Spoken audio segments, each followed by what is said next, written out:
to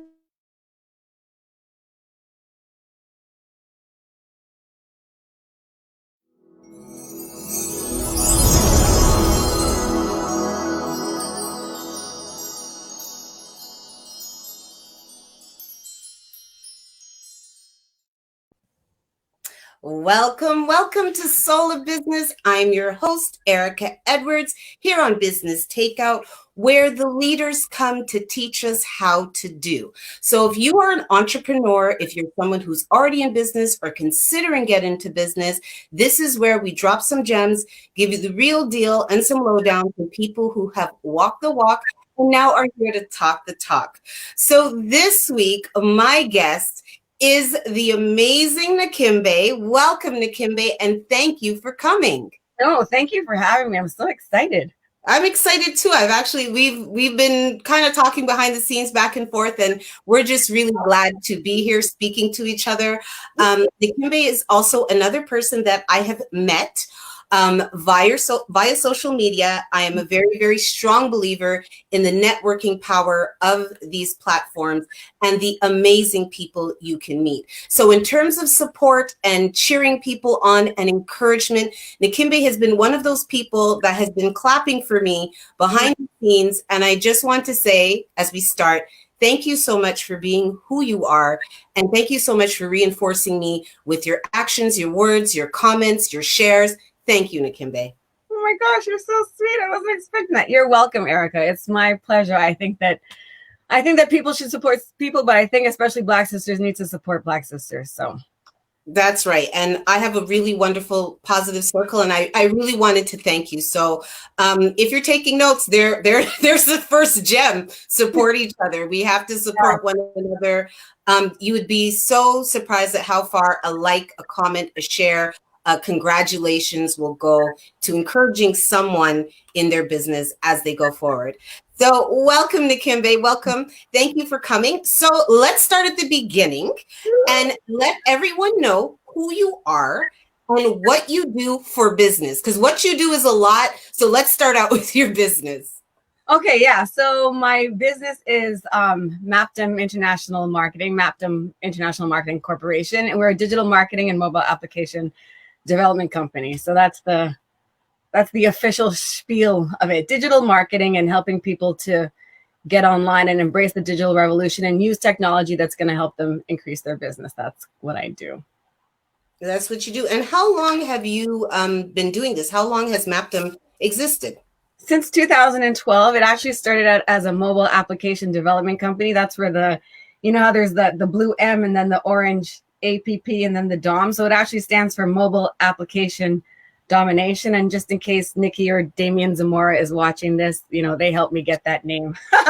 So that's what it stands for. And yeah, we've been around for about 12 years. But when I was coming to small businesses and saying, hey, you guys need to embrace the digital revolution and, leverage digital technologies to help your marketing improve and stuff like that, they were kind of like, no, well, I don't know why I need a mobile app. It's so expensive. But I'd come from corporate, and that's where they were moving towards. They were moving away from social media because they figured the efficacy was going down.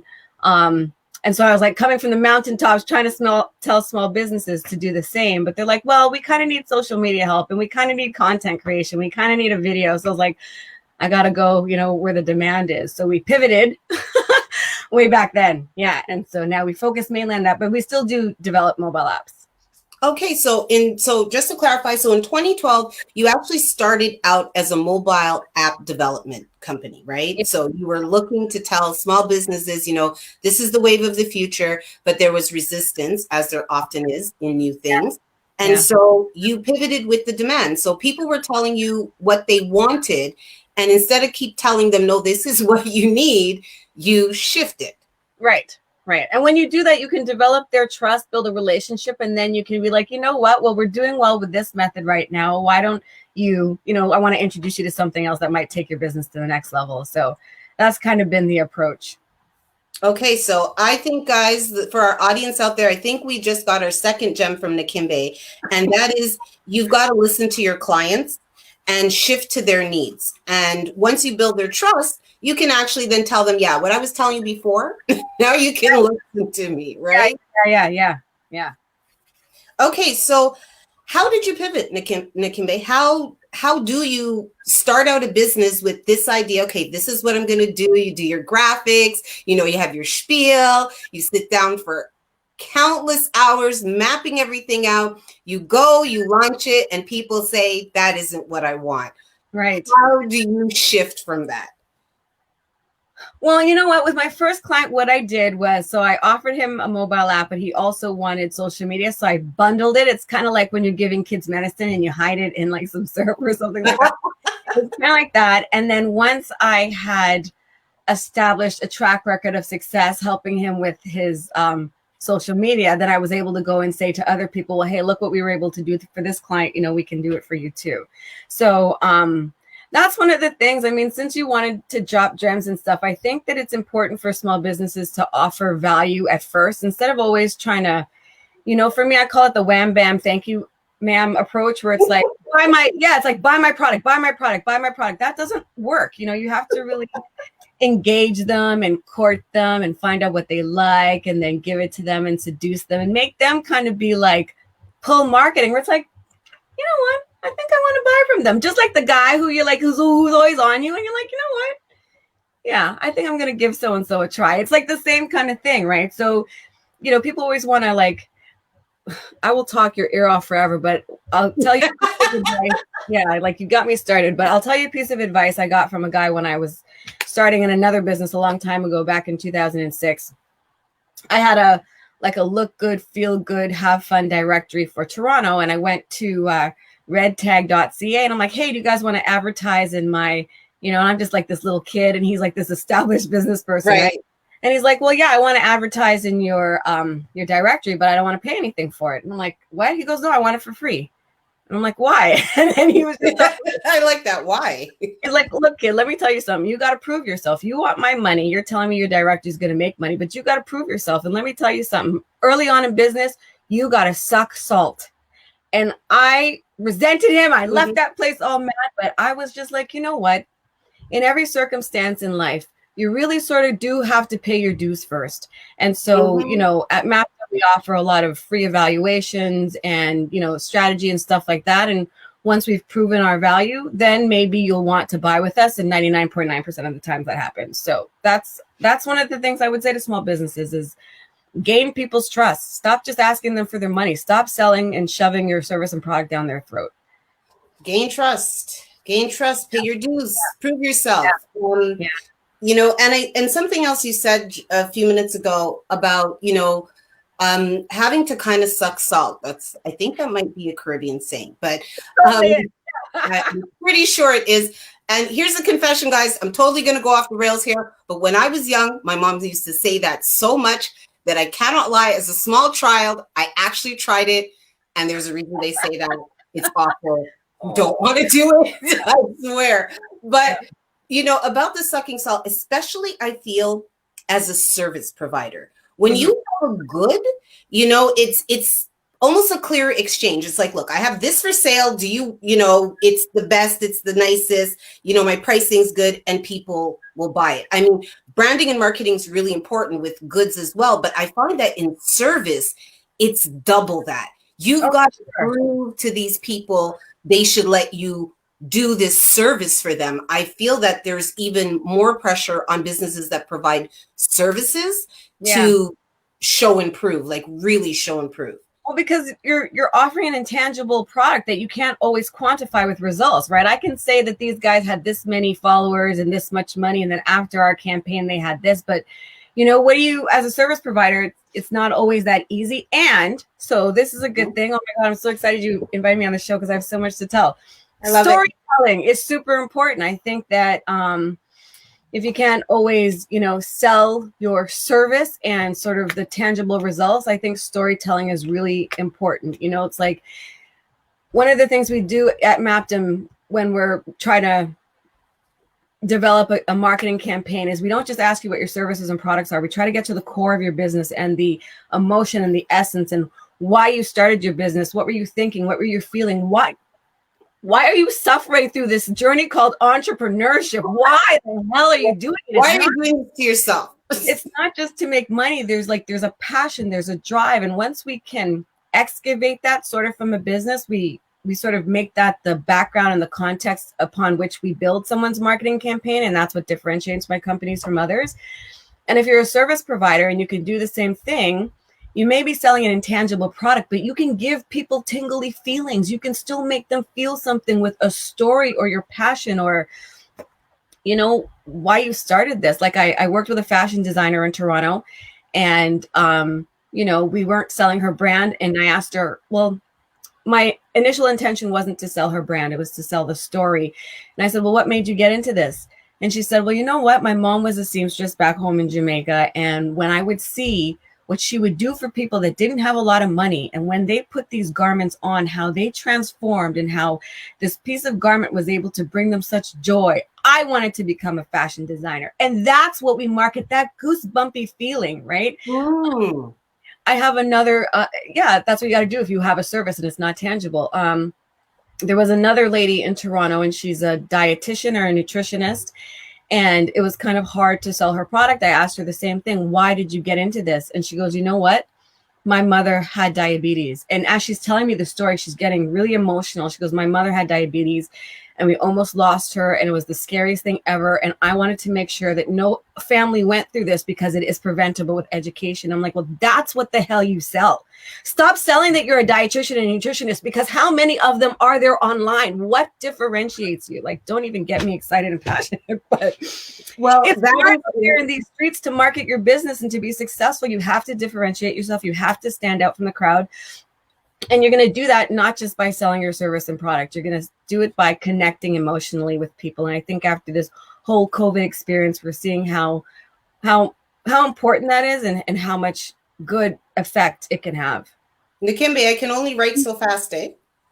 Oh, you're over there dropping. I'm like trying to keep up, and this lady is going. And that, boys and girls, ladies and gentlemen, that is what the soul of business is about. Yeah. As an entrepreneur, entrepreneurship is not rated E for everyone. It really is not for everyone. And if you're going to do this, you got to love what you're doing, because there's so much stuff you're going to absolutely hate. It doesn't matter how much you love what you do. You could be an artist, you can be a designer and love to design. There's the sales, there's the marketing, there's the pricing. There are always aspects to business that you won't like. But if you lead with love, if you lead with passion, it could sound as tacky as you want, but it's not. And that's why I invited Nakimbe here, because if you look at all the guests that have been there, entrepreneurs love what they do. They love what they do. They do it for free. They prefer because they want to eat, but they would often do what they're doing for no money at all. So if you're out there and you've thought of a way to make money, and passive income is awesome, but when you're talking about dedicating your time, find something you love, or it's going to hurt. It's going to hurt a lot. Yeah. It hurts when you love it. It hurts when you love it, right? Like a marriage or something. It hurts when you love it. You know? And you know what? It is a marriage. It's a relationship that takes over your whole life. It can sometimes, take over your marriage, take over your parenting. So you really, really need to love it. So Nakimbe, as we're here, and we're trying to give those who are starting out some information, maybe a few things they didn't think about before. And one of the things is, if I knew now what I knew then, I want to make this like a segment on the show. We got the banking, we got to put like a little, intro to that. If I knew now what I knew then, because we all have those. So here we are 8 years later, 2020, the world's upside down. But 2012, there's the Nakimbe of 2012. She's all, bright-eyed and bushy-tailed, put it out with Mappdom. What would you tell her now? What would you take her aside and say, come here, let me talk to you? What would you tell her? Okay. Well, oh Lord. I would say, look, honey, it is not going to be as easy as you think it's going to be. And I mean, Erica, I've come across people in businesses that want to sell like subscription programs or whatever. And, their monthly, they need like $3,000 to $5,000 in the month. They're like, oh, I just need this many people to sign up for my program at $97 a month or $47 a month, and I'll be set. And it's like, no, there's an average drop off rate for those subscriptions. Usually after 4.5 months, people drop off and it's way harder. So I think I would say, honey, look, it's not going to be as easy as you think it's going to be. That's the first thing. The other thing, well, not even that, because I think everybody knows going into entrepreneurship that it's going to be difficult. But I'm like, on your most difficult day or on your first couple of difficult days, it's going to get 1,000 times more difficult. Like, you know, when you run into your first entrepreneurial, like, holy F moment, Mm-hmm. and then you're like, whoa. And then other stuff starts coming at you, but it sort of builds your strength. Like going to the gym, it's like, you can't do that last one, but then the next time you do it, you build your strength. So yeah, honey, it's not going to be as easy as you think it's going to be. And on your hardest day, like the first couple of times, it's going to get 1,000 times worse. That would have been good to know, because I think I had a lot of, I don't know, it wasn't doubt or something, but you're just like, is it worth it? That's what it was. It wasn't, can I do this? But is it worth it? Like, it's like trying to get the business, then trying to keep the business, and then do good business, and then customer service, and then dealing with complaints, and then it's a lot. So you have to understand that going in. I would also say that the rewards are amazing. Like, you know, there are times I used to work 18 hours a day, but then if I wanted to go take a stroll down by the waterfront at 4 o'clock on a Tuesday, I could do that. And there was no boss telling me nothing, you know, so it has its rewards. It's absolutely amazing. And then I think the third thing would be kind of with the whole suck salt idea. I think really reduce your expenses. So this was my biggest learning. I think there was 1 year, because I was a project manager making really nice money. And so I'd basically live off half the money and then save the money. And then for the next year, I would be like, I'm working on my business. I have all this money saved. I'm going to work on my business. But like I said, it's never that easy, and it never goes as smoothly as you think it's going to be. And I didn't reduce my expenses. I was living just the way I was living before. And then business didn't go the way I wanted it to go at the end of the money.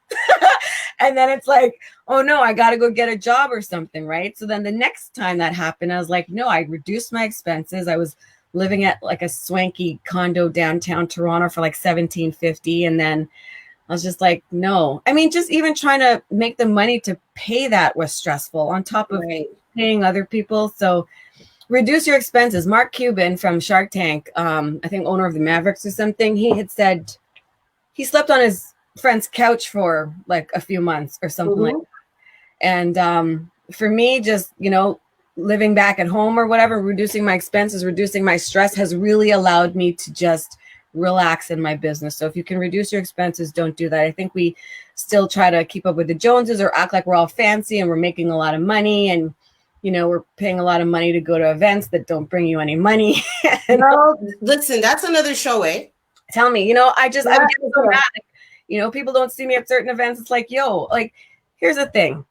I study numbers, right? So people can post, and we all know social media doesn't just happen by accident. Anything that's posted, you deliberately posting, you are creating your own narrative and you're controlling it, right? So you can try to act all as fancy as you want to act. But when you look at the numbers, you know, when you go to StatsCan or Revenue Can or whatever, and you see what small businesses are making, you know that 85% of people aren't making money, or people are only making like $25,000 in their business. So, you know, statistically speaking, I know you're not making the money that you're trying to front online like you're making. So you can try to fool me online all you want, but that is not feeding your kids and building a legacy of wealth, right? So absolutely. Mappdom used to be called Tough Love Marketing, because I'm tough, because I'm like, it doesn't really matter if you like me. I mean, I like you, like me, but what's more important is that you make the money and you create a generation and legacy of wealth, especially for our people, Like, you can make your money and pay your rent and all that stuff. That's great. But I want to be getting on the level of investments and real estate and, like, you know, be with the big players so that our children and our children's children, and that's an actuality in my life right now, can benefit from that. So you got to stop fronting and start really doing what you need to do to be successful in your business. Absolutely. There was a question here. It said, what did the F stand for? If you could clarify that, because I'm not sure what you meant by that. And one of our viewers in California, Nakimbe, was saying, thank you. He is over there taking notes because you are definitely dropping the gems. So for those of you who may have come in late, We have Nakimbe with us from Mappdom. She started out 8 years ago as a mobile app developer and is shifted along with bringing the original with her to digital marketing. And some of the things that we've gone over so far is, number one, we started out with support each other. We have to support one another. It costs you nothing to support somebody else's business. There's enough pie, cake, hardo bread, everything for all of us. We can all eat, support each other. Listen to your clients, shift to their needs, gain their trust, pay your dues, eat dirt. It's going to happen. If you go in there thinking you are just too good to have to go through any trials and tribulations, get out now, get a job. You'll be better off. Storytelling is so important. You got to tell your story. There's billions of us. And because of that, there's kind of like millions of us doing the same thing. And so you need to stand out. And the real connection isn't great pics, professional pictures, you're so pretty. It's telling and sharing your story. The real thing, the goosebump thing that Nakimbe was saying, the thing that fills your stomach, and people are going to dislike you anyway, so you might as well dislike you for the truth. Passion sells. You've got to connect with people and reduce your expenses where you can, as soon as you can, because the rainy days are coming and they're kind of typhoony. So you might want to prep a bit. How did I do it, Kimbe? Excellent. I thought you said I was talking too fast and you couldn't take notes. I'm writing so quickly. So you talked a bit about what you would tell 2012 you going in. Now, what would you, one of the things we said when we were talking before is that not necessarily that you do things differently because that's what brought you to where you were, but can you think of a mistake, something you did that honestly, if you could have sidestepped that puddle, you would have sidestepped it? Oh gosh. You know what? I there's nothing that I can think of off the top of my head, but I will. Oh my gosh, I'm like, should I really tell this story? I'm like, yeah, I know that's, but I will tell you about a time that gave me moment to pause. Okay, so, oh gosh, yeah, okay, so I'm a Black woman, and when I was selling mobile apps, I was recruiting people to, like, sales agents basically, to also sell mobile apps, and I had just started, right? And so one of the people that I recruited was an older gentleman. He was in his mid 50s and he was checking out my company. So he went on YouTube and he saw a couple of my videos. Now, like, you just got to think about this dynamic, Black woman, white man, right? Okay. So he's like, yeah, I've seen a couple of your videos and you're a bit brash. I was like, oh my God, like, whoa, I'm like, what? I'm like, really? And he goes, it's okay and everything like that. He goes, but I did notice that. And it gave me a moment to pause. And I had to think, well, to some people, your passion does come across as brash, and just accept that. Whether or not I agree or my feelings are hurt, if this is someone's perspective, it may be other people's perspective. And that's all that matters. And at that time, I had to make a decision. I'm like, okay, you can change your whole personality and do or be who you think you do, what you have to do, or be who you think you have to be to not come across as brash, or to get business, or you're not going to get business and no one's going to do business with you. What are you going to do? And I thought, well, you know what? I'm not going to be able to fake it for a long time. Some situation's going to come up and like the real Nakimbe is going to come out and they're going to be like, oh my gosh, where did this come from? And I'm going to look even worse. So I thought, well, you know what? I'm just going to incorporate this as part of my branding. Like, this is a part of it. It's like tough love. It's like, I'm going to cuss, I'm going to do this. And it's like, but I'm in it for you and your business. Right. So that was a moment of pause for me, I would say, when I was like, what am I going to do? Like, I finally sort of went public, and you're inviting people into your world, and this is how you're looking, and this is how you're coming across. What are you going to do about it? And I was like, well, inauthenticity does not work and it's not sustainable. So I was like, well, I'm not the only marketing agency out there. You do not actually have to work with me. And there are some clients that weren't also a good fit, right? They might have brought a little bit more stress than I wanted in my life or whatever. So, it also is like a partnership. It's a long time marketing partnership. And if we don't get along or whatever, if there's not, someone else to work with, it doesn't make sense trying to like put a square peg in a round hole kind of thing. So it's just, so, and I've worked it into my business, I think, quite masterfully, because some people don't actually like being controversy is always good for business. So, but it's all marketing. It's really all marketing. And so, yeah, but that was a moment. So when you say, what there was a mistake, there isn't one that I can think of, but that was one time when I felt, oh yeah, you made a mistake here. You shouldn't have said that way or whatever. You're just being yourself. And Jessie Small, thank you for the shout out. You're very welcome. We are here bringing our best. And, that's why Nakimbe's here. That's why I'm here, because we're real, we're actual people, and we're willing to share. We're willing to share what we've done to get to this point. And like you said, the funny thing is that this point is not necessarily that high. Like you said, social media has this way. There are people on social media, they're fronting like big time, sitting in front of like, backdrops, pretending they're on jets. You've got the extremists, but then, people are selective about what they share. Now, I have gotten congratulations and people sent me messages going, congratulations on your success. And I'll actually go Google and I'm like, did something happen I don't know about? Because I know I'm looking for money to pay some basics. Right. Yes. Like, what are you talking? But I think it's more of us say the truth because that's what's happening. That's what's happening. I mean, I know some top internet marketers that are saying that it's rough out there. I mean, are you kidding me? It's rough out there. It's rough. I mean, Nakimbe, I mean, if you want me to stop, just do this. Just call me off. But we were having a conversation before this one, and we talked about like the rough times, like the super rough times, where that's fine. Should be paid are not paid. Yeah. And you're in trouble. Like straight up. You're an adult who's in trouble. Yeah. And you're still trying to keep going forward. So absolutely. Again, a little summary of the last bit that Nakimbe gave. And I really love what you shared about, someone giving you feedback and you stepping back and going, wait a minute, mate, am I? And that's the number one. She said that before, but she said it again. Listen to your clients. Listen to the feedback. Listen to the good feedback. Listen to the negative response.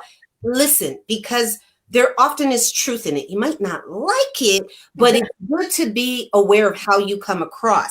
And then she followed up with be yourself, because, you're rude, you're loud, you're brash, you're ghetto, you're bougie, whatever. This is me. And at least I can sustain it, because this is a real gem. Inauthenticity is not sustainable. You can front for so long. And some of our biggest celebrities that are doing their biggest fronting, they have whole teams of people that are employed to help them keep up the front. Yeah. You can't do it on your own. You and I are doing it, right? We have our businesses and we're managing our social media, and we know it's hella hard, right? So yeah, they have to have teams. They have a whole team to maintain the facade, right?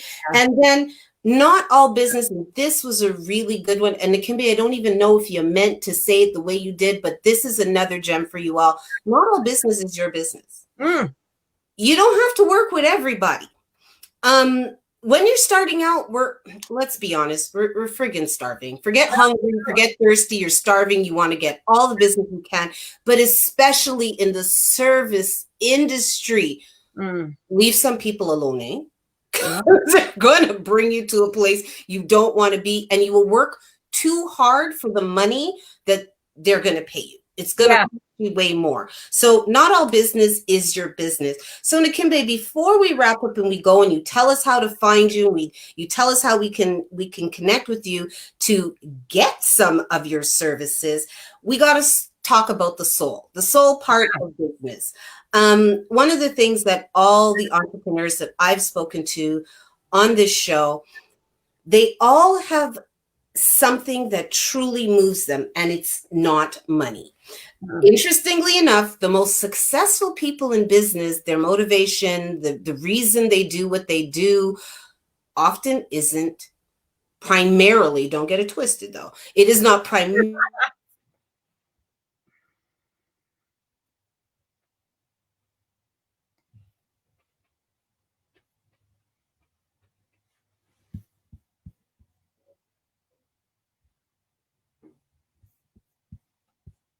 Did you freeze, Erica, honey? I can't hear you right now. Our show's too hot. We're shutting down the computer. Is that what's happening?